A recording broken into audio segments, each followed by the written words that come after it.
Okay, Arden here with Yellow House Aerial. This is another semi-common question. Have you ever lost or damaged a drone during a big production? What happened? From CS Legum 11?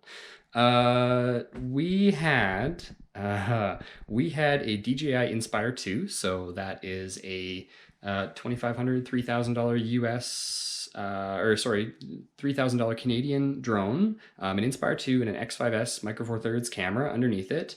On it were two batteries, they're $200 a piece, and a $1,000 solid state hard drive in the back.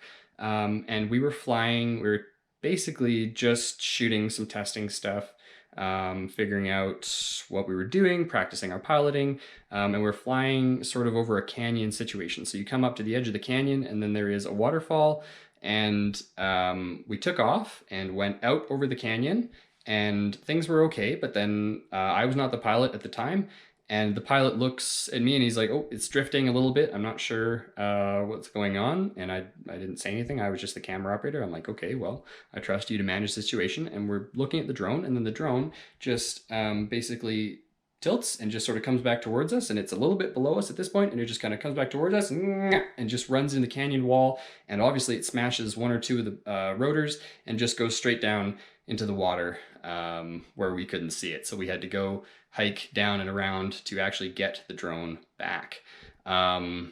It was likely a compass error caused by the rock, which was interfering with the compass. So drones use compasses to tell not only their heading, but also their orientation in sort of like a forward-backward space. So they know if the magnetic field is this way, and then if they turn like this and they know that it's this way, they can tell their orientation. So big pieces of rock in canyons, especially if there's any kind of like iron or anything in the rock, can affect the performance of a compass. And so this drone just decided, I'm gonna go this way, and we didn't have time to react. And so we ended up sending that drone to DJI, and they looked at the flight controller and realized that it was not our fault, and they ended up replacing it. So yes, unfortunately, things happen, but most of the time, honestly, this is what I tell a lot of people. I've seen crashed drones. I've seen lots of crashed drones, but I've never seen a drone just fall out of the sky.